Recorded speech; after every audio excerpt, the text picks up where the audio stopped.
Let's dive into real estate. My career in real estate started when I was 8. I didn't really know it. Things were happening then that really formed and set the stage, but that's when it really started going for me. I have one brother. He's, let's just say, 2 years older than I am. No sisters, one brother. I had a coming attractions to everything that was ever going to happen in my life, at least up until about 18, right? You know, when he was 5 years old, he went to kindergarten, I'd watch him and go, well, 2 more years, that's what I'm going to do, right? Right? If he get a pair of jeans, 2 more years, they're my jeans. You know, that's how it worked, right? He played baseball when he was 8 years old, and I had to watch. It was painful. It was really painful because, quite honestly, I felt like I was the better athlete. I was really ready to play baseball at 6. You can't play baseball till you're 8, right? So I count the days, and they finally come, right? And I show up the first day of practice. Oh my God, I'm so excited. Got the mitt, the batting gloves, the hat. I'm ready to go, right? And the coach gathered all the kids, there were about 20 kids, and he took us out into the outfield, and he sat us down in a semicircle. And for over an hour, he lectured us on our responsibility as players in the league to help financially support the league. And he went through the full-on income and expense of the league.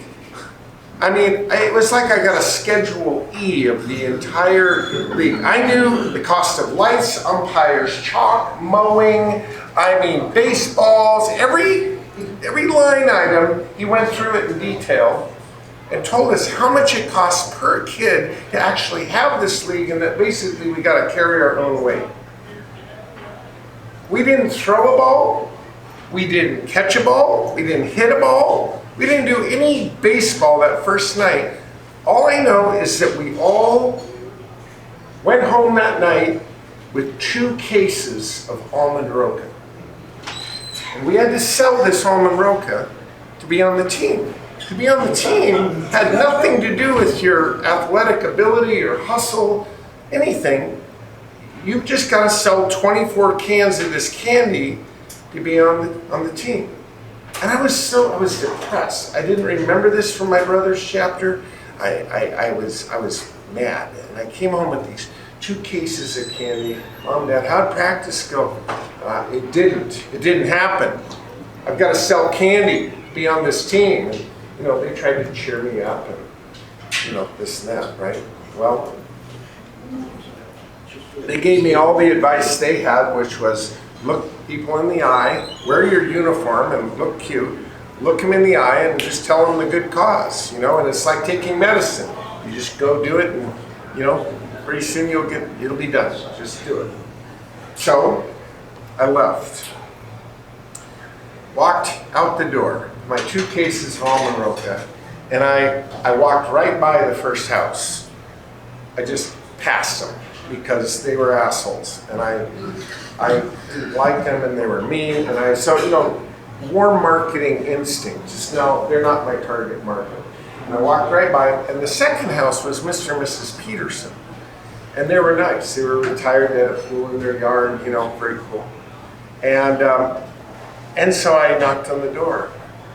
And I'm a very, very shy, introverted kid. And I knocked on the door, I adjusted my hat. This was like mortifying to me. But, you know, Mr. Peterson answered the door, and I said, hello, Mr. Peterson. I'm selling almond roca to help support my baseball team. Would you like to buy a can? You know, I did my best speech, right? And Mr. Peterson looks at me, and he has this huge sigh, like this. He kind of looks at his watch. And he says, Greg, I want you to come in for a few minutes. I think I can help you with your presentation. Oh my God, I don't want help with my presentation. I want to play baseball. You know, it was just like pain on pain, right? But, you know, I've taught, he's an adult, okay, so I sit down, and he pours a soda. And this is where it got really kind of strange, because all of a sudden he started talking to me like I had an MBA from Stanford. He said, Greg, I want to know, what was your essential proposition when you came to the door? And I'm 8 years old. He said, if I did everything you wanted me to do, what would I do? That was a little easier. And I said, you'd buy a can of candy. And he goes, Greg, are you hearing yourself? Thank you. I really appreciate it. Are you hearing yourself? What am I supposed to be hearing? Right? So thank you very much. He said, Greg, if I did everything you asked me to do, I'd buy 8 cans of candy. But what if I wanted to buy 6 cans of candy? Did you make that possibility available to me? I went, well, no, I guess I didn't. But you sure could if you wanted to. You know, I mean, I'm 8. What am I supposed to say? He says, I know this is a little heavy, but rule 1, Greg, never set a ceiling on the possibility of what can happen in your life. I went, okay, well that was weird. I don't really know what you mean, but okay. He says, let's go on to the second question.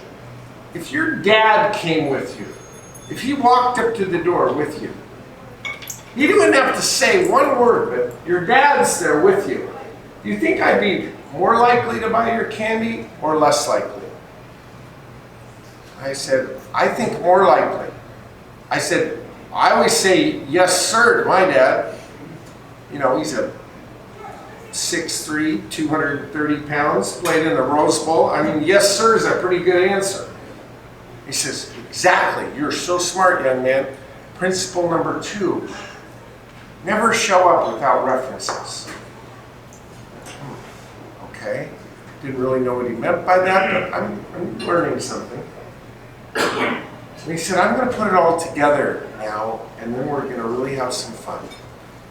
Let's do some business. I'd like to buy 6 cans of your candy.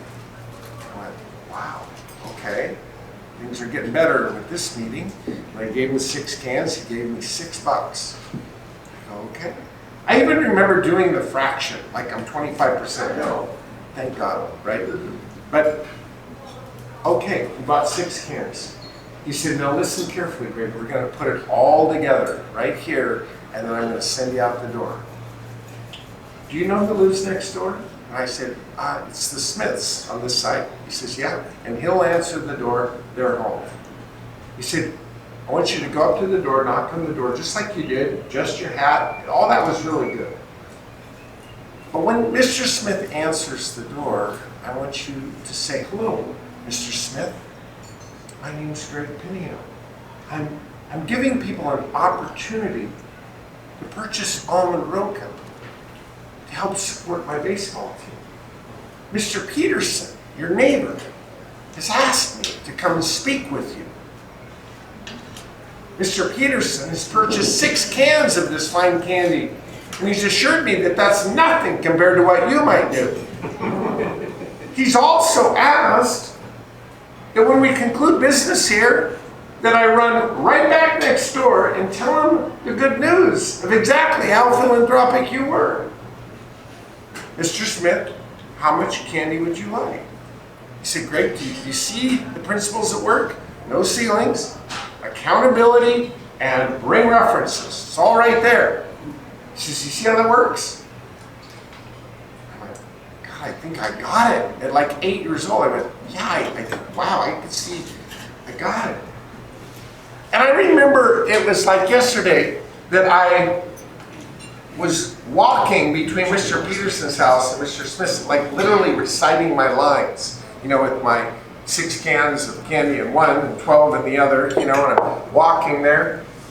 And I'm extrapolating on these pearls of wisdom. And I walked up to the door, and I knocked on the door. I adjusted my hat, looked as cute as humanly possible. And Mr. Smith answered the door, and I said, hello, Mr. Smith.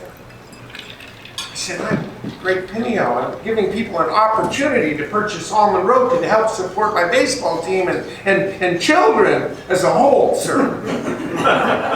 And Mr. Peterson, your neighbor that you know, he's asked me, he's told me to come and talk to you. He has purchased 6 cans of this candy. 6 cans, but he's told me that's nothing compared to what you might do. And he's asked that when we conclude business that I run right back next door and tell him exactly how many cans you bought so he can celebrate too. Mr. Smith, how many cans would you like? I mean, I built on this thing quickly, right? This guy started laughing so hard, I thought he was going to pass out.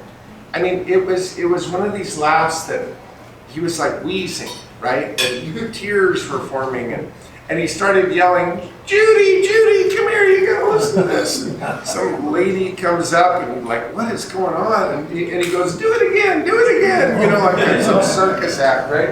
And I did it again, right? Anyway, he bought 10 cans of candy.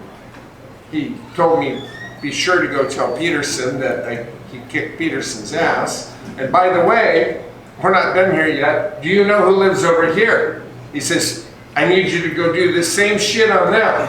And then you run back and tell me how that went. And I go, I'm getting this. Yes, I will. Okay, here's a true story. The number 2 young baseball player in the entire league, the whole league, because there's like a contest for the most sold. The number 2 baseball player sold 43 cans of candy. And that was pretty good. And I sold over 700 cans of candy, and I never left the neighborhood. Hi, Vera. Nice to see you. And I did it for 4 years in a row during those Little League years. Okay, I developed what we're going to call the Tao of Almond Rope. It's an adult checklist. It's a checklist that asks difficult questions. I didn't know it then, but it really was a checklist that sort of framed life in a different way for me at a very young age. The adult checklist says, first of all, we've got to know what we want. You can't be bold and ask a question, a proposition, unless you know what you want. You've got to know what you want, what you really want. It's the first question I ask every group I've ever talked to. What do you want? What do you want? Why are you here? There's a lot of things you could be doing on a, Wednesday night? In order to be bold, you've got to know what you want. Then, when we know what we want, bringing references will help us get what we want. I never show up alone. I always tie my wagon to something bigger and more powerful than myself. Critical principle. And this idea of never setting a ceiling on the possibility of what can happen. God, there's a book all by itself. Because I ask people, how's things going? And you know what I hear all the time? Oh, not bad. Probably good as can be expected. Good enough. And I think, is that a no ceiling life? Or are they living within some self-established parameters or live? Are they living where they think they can, are able to, but not what they really want? It's disturbed me for a long time. Well, okay, so here's my Little League career, and those seeds were planted. And I didn't know that they would have an effect in pretty much everything I ever did from then on, but they really did. And the first thing that played itself out was when I was getting close to graduating from high school, I had a new challenge on my hand. It wasn't selling candy, it wasn't playing baseball. Is that I was raised by two very strong parents who made it very clear that their job as parents is to turn me into an adult. And if you look up adult in the family dictionary, it means you don't live here after the night you graduate from high school, period. It means you're on your own, and if you want to go to college, and we hope you do, we hope that works out for you, right? And you live somewhere else, and you feed yourself, and you pay your bills, and you do what you're going to do. But our job is done in terms of bringing you to adulthood. So the night you graduate from high school is a marker that I knew since I was 10 years old. And it wasn't a bad thing. In fact, it wasn't a bad thing at all. My brother and I knew it. The night he graduated from high school, I didn't see him for 5 years after that. He just went off and started doing his thing, right? They would say, hey, you want to come for Thanksgiving and Christmas? We'd love you to come. Bring something, not your dirty laundry, right? That's the way it was. Okay, well, I took this very seriously because I didn't want to sleep in my Datsun 510 trunk. And so, junior year of high school, it got real serious. Where am I going to go? I'm not a fraternity guy. I'm not a dorm guy. I'm not a people guy, to be honest with you. I'm very much a loner. And so I started looking at rental houses to live in that were near the university that I could rent a house with.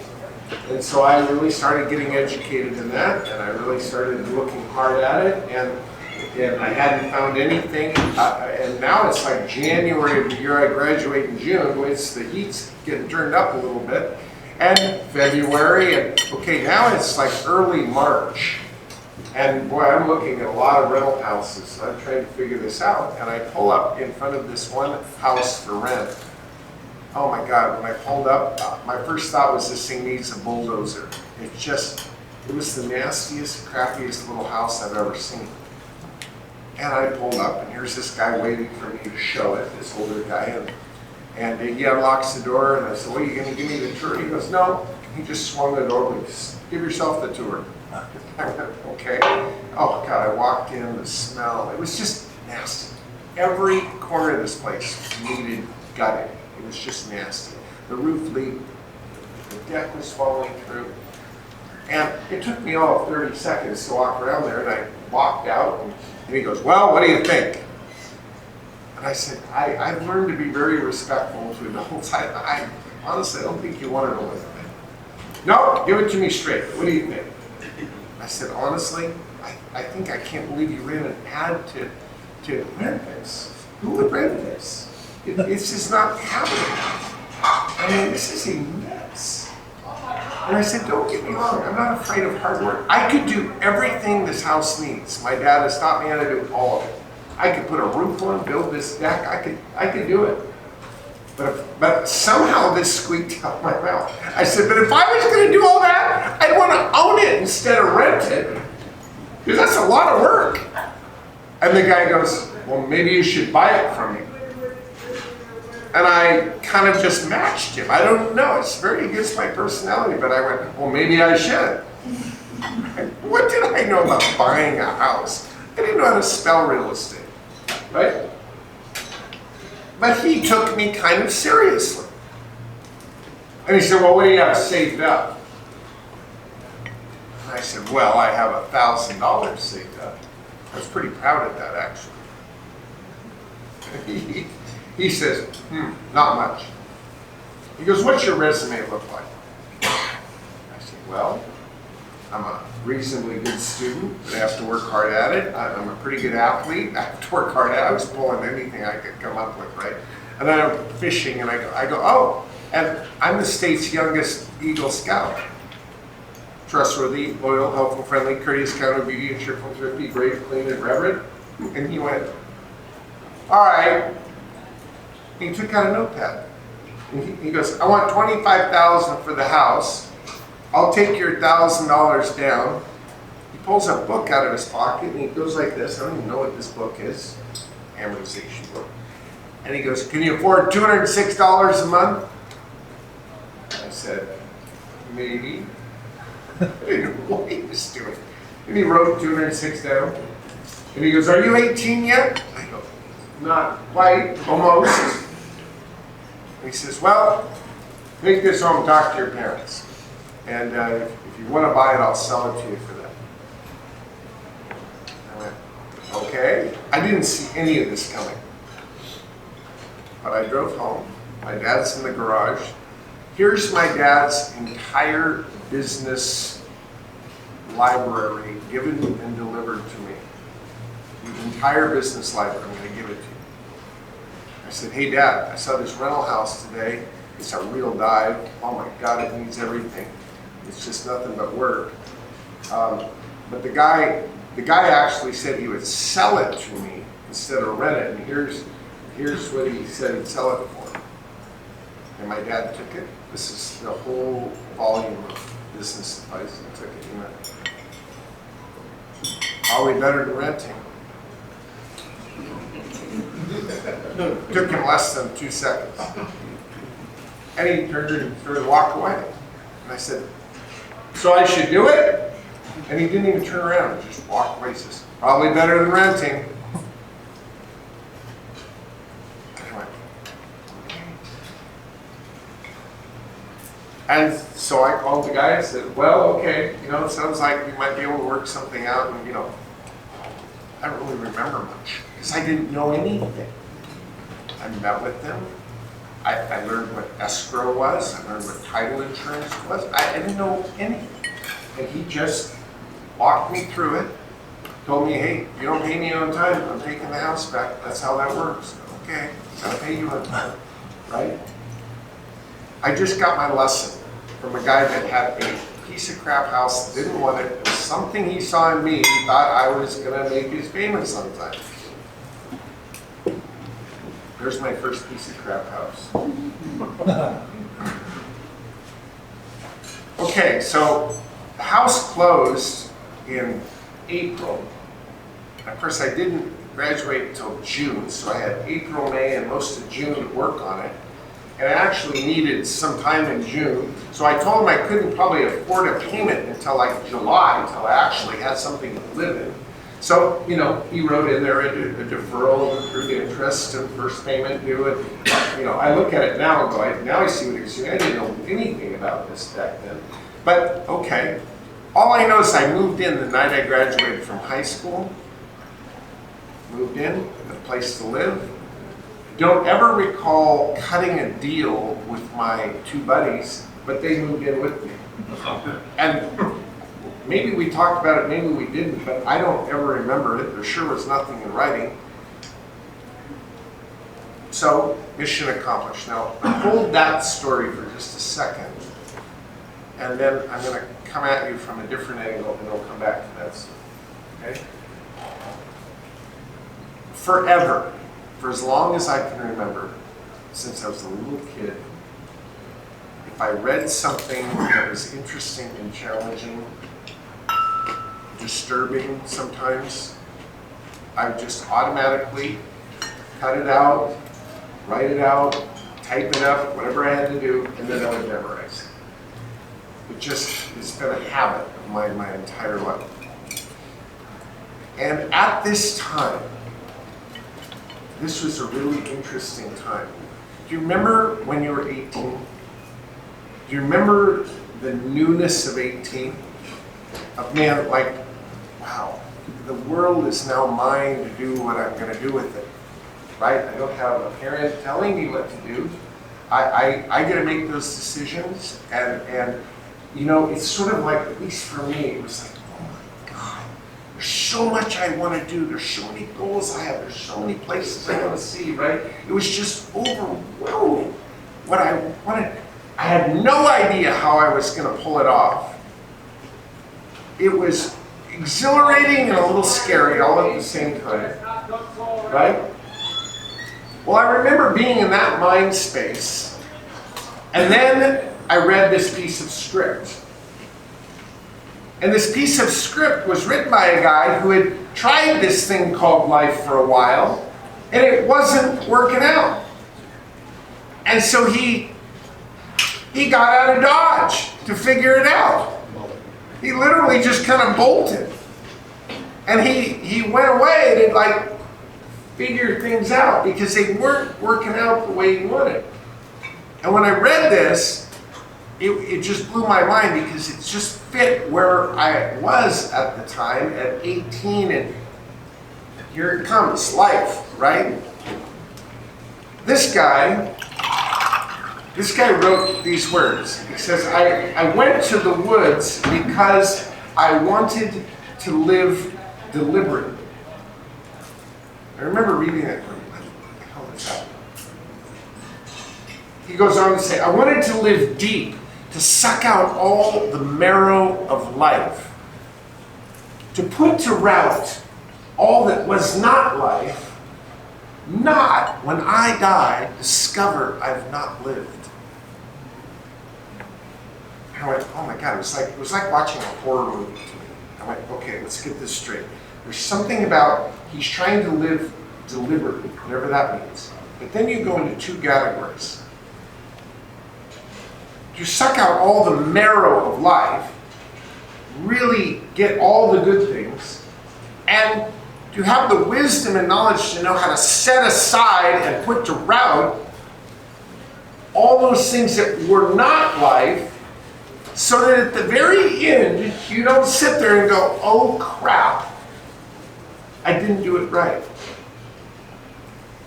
Not when I come to die, discover I've not lived. Can you imagine that horror scene? If there you are in your last hours going, a voltage through my system as an 18-year-old like I can't even explain. It was invigorating, this idea of living a deliberate life and sucking out all the marrow. And yet I immediately knew you better do this wisely, because this whole category of, there's a category of stuff that will mess you up and add up to nothing. But wow, what's the difference? Right? Okay. This is going on in my brain in like the biggest way. It's like a song that came out of my head. At the same exact time, I closed on this house. This was just sort of a detail. I needed a place to live. This is what was really going on in my brain. Okay, now, we'll merge them. I'm sitting there writing out my first installment check. My very first check at my desk, which is in my laundry room / bedroom, which is all 10 by 10. My bunk was above the washer and dryer, right? And I'm sitting there in my little room writing out $206.10. 200. I'm writing 200 on a checkbook. And Jeff and Kelly popped their head in my little office, and they said, hey, we're heading out to Green Lake, here's the rent. And they each threw a $100 bill on my desk. And I went, oh, thanks. And then I looked back down to keep writing, and here's $200 sitting on my desk. And I literally just wrote 200. I was right in the middle writing $206.10 and $200 to sit at the desk. And I froze. It's like I got hit by a 2x4. And I stood up. I've told this story, I don't know, 3,000 times, and hair still stands up on my arms because I stood up, my heart was racing. I was like, oh my God. What just happened in that moment? The best way I can describe it, it's as if a limousine pulled up in front of my piece of crap house, and a guy opened the door and said, anywhere you want to go, get it. All you got to do is buy more houses, and find more Jeff and Kellys to pay for them. And anything you ever want to do, all these dreams, all these places, this whole vision you have at 18 of how you want it to get in, just do this. Rinse and repeat, and you're on your way. will take you there. And I knew it absolutely in my soul. I can't really even explain, but it was just like life changed right then, right there. I have never done anything professionally other than what started that minute. Buy more real estate, find more Jeff and Kellys to pay for. That's it. It's a short book. What do? Buy real estate, find Jeff and Kellys to pay for. And that's all I've done now for almost 44 years. That's it. Well, okay. So there's that quote, and I want you to stare at this. I put this in front of 400 kids in a lecture hall at the university 35 years ago when I taught at the university. And I said, write a picture, or write a paper about that picture. And I want to know, where are you in that picture? And do you know what 400 papers said? They say exactly what you would say. Here's what you don't say. Oh, here I am. That's me. Here I am. No, you don't do that. No one does that. No one does that. I've read hundreds of papers on this, and they all sound pretty much the same. They say, people see me as this, but really I'm this. They see me as one of that just kind of goes along with things, but inside I'm rebellious. Nobody quite gets me. I'm a little off. I'm kind of a black sheep. I kind of have to do it my own way. I might look like I go along with the flow, but inside my head, it's a whole different conversation. God, a variation of that I've read hundreds of times. And you know why? Because that's the true statement. We're one of one. There's no one like us. And yet, when you look at how society lives, we live a Costco environment. We are herd animals everywhere you go. And it disturbs me. Well, right out of the chute, I'll tell you something. This idea of living a deliberate life, I told myself, no matter what, I'm going to do this my own way. And when things happen that I didn't see coming, I'll take out a notepad and embrace the tuition of whatever happens. But it's going to be my own trail. It's going to be my own way. Everybody's with you when it's all good. Who's with you when bullets are flying? The long story made very, very short is that they met, right? You see the air quotes. They met when they were 19, had no more questions, and 3 weeks later got married. Because it's like they knew each other their whole life. So they just yeah, I know everything about you. And so they got married. They picked a minister, they hired a guy, and they said, great, yeah, I'll do it for you. Bring your birth certificates, because I got to fill out the wedding license. And they show up on their wedding day with a couple witnesses, and he said, did you bring your birth certificate? Yeah, they threw their birth certificates down. He goes, wow, that's weird. Never seen this before. And they go, what? He goes, your birthdays. And they look at each other like, they never asked what each other's birthdays were. They've only known each other 3 weeks, You can't get to everything, right? And it turns out they're born the same day, the same year, the same hour, the same minute. Crazy, right? One in Seattle, one in Idaho. But my mom is 50 seconds older than my dad is. And they went, well, that's weird. Okay, well, stranger things, I guess, right? And they get married, and in their wedding vows, I already told you they had no fathers, they never met, they were raised by alcoholic mothers. So in their wedding vows, what their wedding vows said was, we're never going to talk about our past, ever. We know, it was just shit, there's no more to say. we're going to go forward and do it right. That's basically what their vows said, and I read them.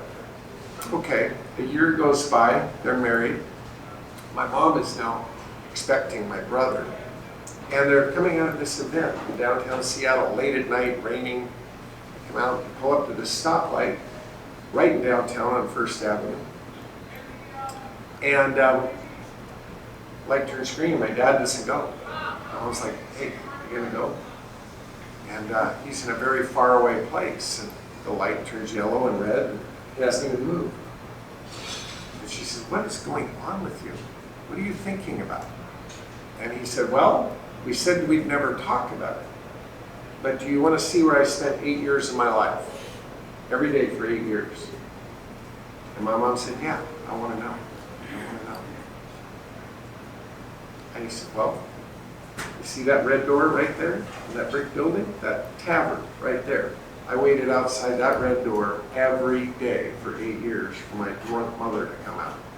And when she came out, I'd follow behind with whoever she was with. And that's where I'd go that night with my drunk mother. And at 12 years old, she came out with this big guy, and he said, who's the kid? My mom said, don't worry about it. And well, the drunk guy worried about it. And he turned around and he knocked my dad out. He said he smacked me, knocked me to the ground. And I had enough. And I got up and I ran 4 or 5 blocks checking every open door I could find. I finally found an open door in a warehouse, and I slept in the back of this warehouse that night at age 12 on a bunch of bags of like flour. And he said, that's where I lived all the way through high school, was in that warehouse. I cut a deal with the guy that ran the warehouse that I would sweep it at night and clean it up if I could sleep there. And he ate dented cans of food. That's what he ate for 6 years, all the way through high school. Never told anybody that he lived there. And he was telling my mom this. Anyway, my mom is still at the stoplight, and she starts getting kind of hysterical. And he's like, oh shit, I shouldn't have told you. My bad. He said we'd never talk about it.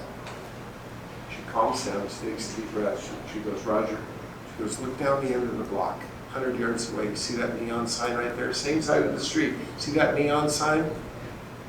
Just, you were that little boy. Just, that was my cabin.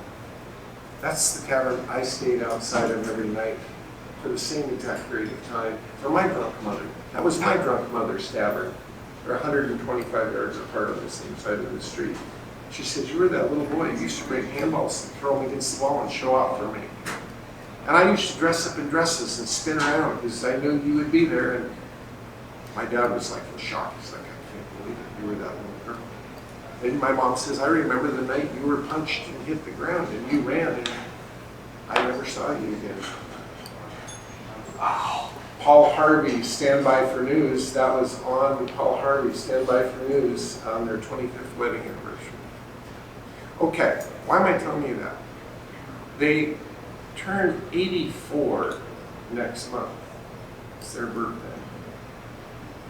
That's really 80 years that they have been together. Think about it. They've been together since they were 4. They didn't know they were together, but looking back, man, they would say they'd never make it through their childhood without that other kid that was having to do exactly what they'd have to do. One drunk mother would come out and walk away, they'd turn, look 100 yards away and go, probably see you tomorrow. And they'd wave, but they'd never come together. Crazy, right? Is that the craziest story you've ever heard? Okay, so here's where I'm leaving. If relationships are the end game, you can imagine when I stopped by to see my parents, there isn't 30 seconds wasted talking about anything other than what's really important. I mean, I show up with a couple bottles of wine and some cheese and grapes and crack, whatever, and we get into it. I mean, immediately.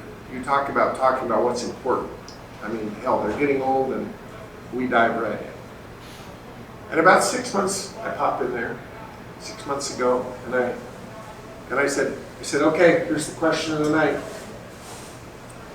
I said, I think you guys know something about what it means to have an extraordinary relationship.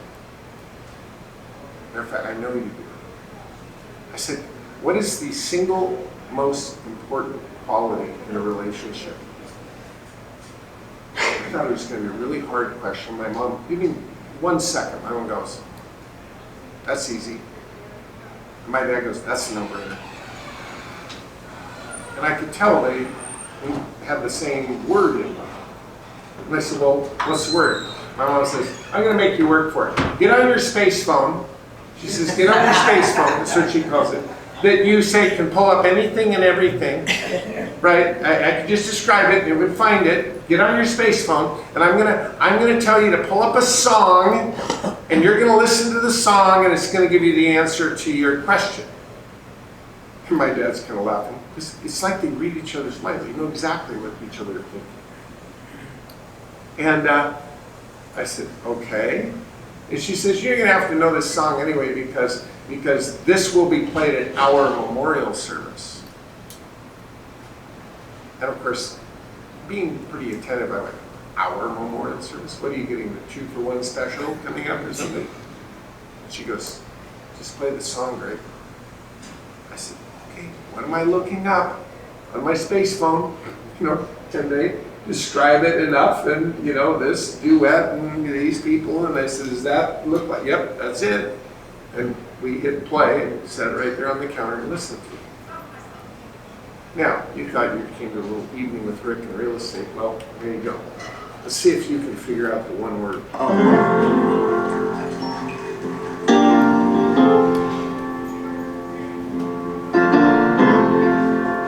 Gotta listen to the lyrics. I turned to my mom and I said, this is going a real weird way. If they asked a simple question, I thought I was going to get like a simple answer, right? I said, did I hear this right? You've got some couple, they're on the run for something, right? Who knows who's after them, but he says, this is it. I'm done fighting. This is my last stand.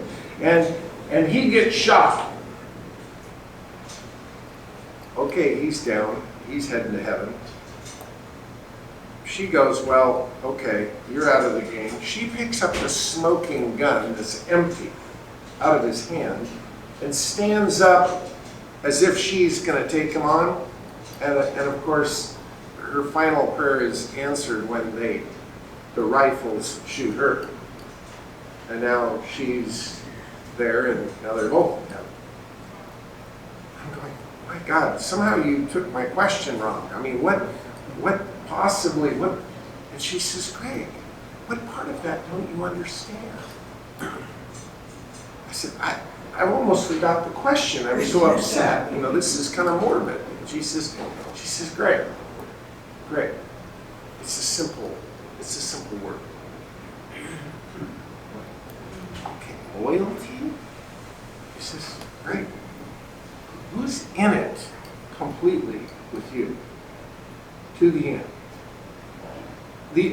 Who would you gladly hand the keys to your life over for? Oh my God. Wow. That's a critical, I'm talking about like normal relationships. She goes, you know what, Greg, all you need is a few loyal people in your life, and that's all you really want. Period. End of story. Everybody's with you when it's all good. Who's with you when bullets are flying? That, and boy, hey, they're old. They're honoring. And I started thinking about it, They didn't have any fathers.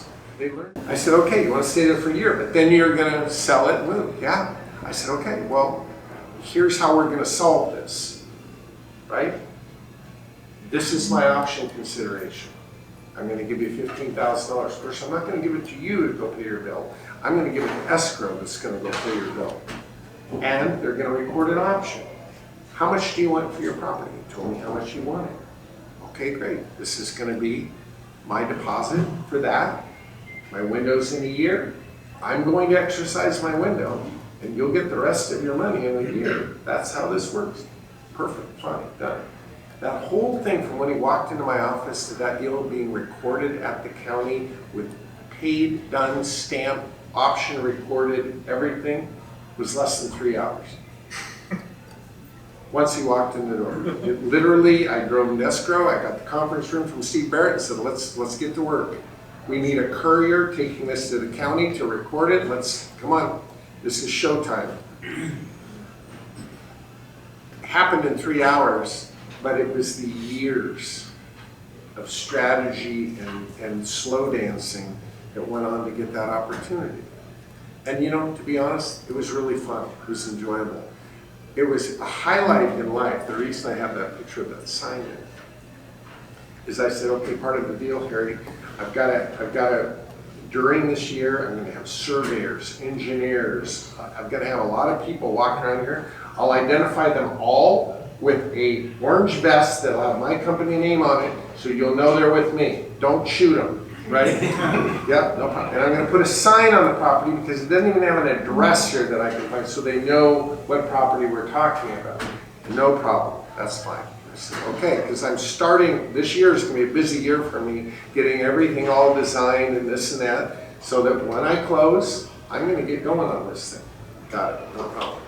Well, I've only taken a few hours off in my entire career, and I put that sign up myself, and then I ran back to the office, and I just decided I'm just going to sit here for a few hours and wait for the phone to ring. This is back before cell phones. And the phone started to ring. And the first guy was an old guy named Don Finnegan, builder, developer in the area. Pinneo, geez, I just went by that property, you know, that Harry's property. He says, I saw your sign on it. Did you buy that from that guy? Yeah, you know, we worked out a deal, Don. Yeah, we're gonna be able to. Holy crap! How did you get that guy to sell that? I go, well, I didn't get him to sell it. I mean, he decided he wanted to sell it. No, what's the secret? I go, well, you know, wood scraps. Wood scraps that's usually something we do a lot of, is give people wood scraps. And he's like, wood scraps? What the hell are you talking about? Anyway, it's just so fun to have every broker and builder in the area call, like, how the hell? And you know, it's like, well, the answer, what you really want to say is, you just give up too easy. How badly do you want what you want, right? Anyway, so back to contractor. You can make the same phone calls I made to build out that street, because that's where his little shed used to be, right there.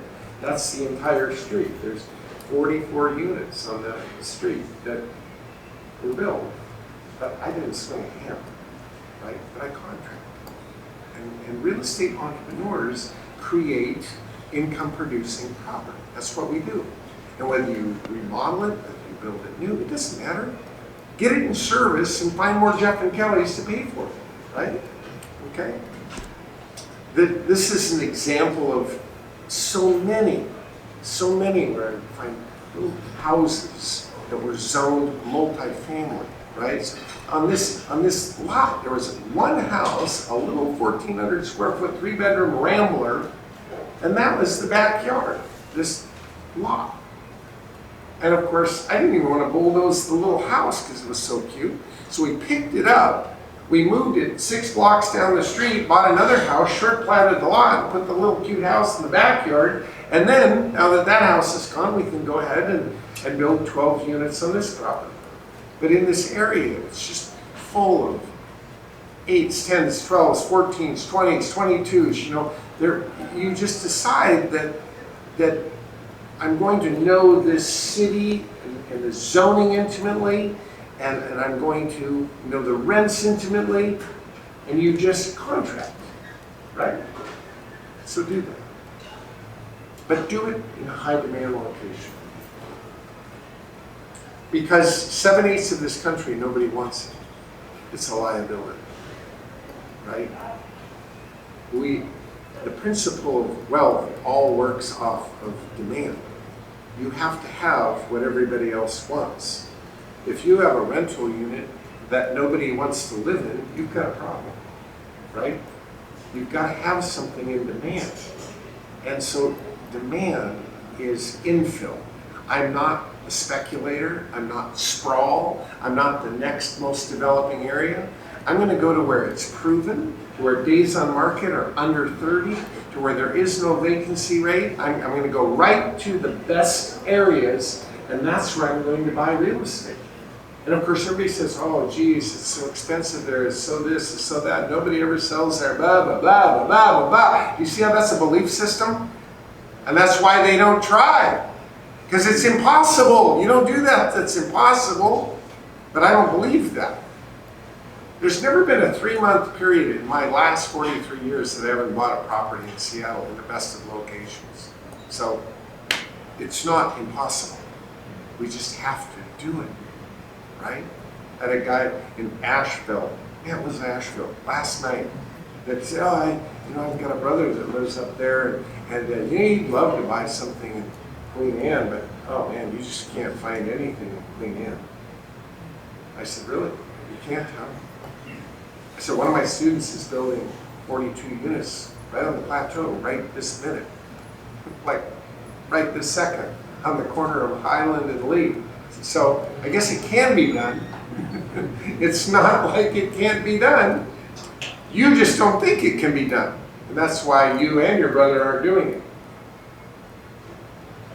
That's belief systems, right? Anyway, high demand real estate is critical. Well, in Seattle, this is arguably the highest demand piece of real estate in Seattle. And I know, another ugly 1958 building, right? But it's on the only waterfront piece of property on Lake Union. It's an only apartment on the waterfront on Lake Union with its own boat docks, right? So in terms of rare, it's one of one. There's nothing like it. So I hand wrote this guy letters, hand wrote, nice letters, like cursive, right? Every quarter for 15 years. Every quarter. He never answered me, never called me, never wrote me back. But he saved every one of those letters and wrote a cover letter on this pile that says to his estate attorney, when I die, call this guy first because he really wants this.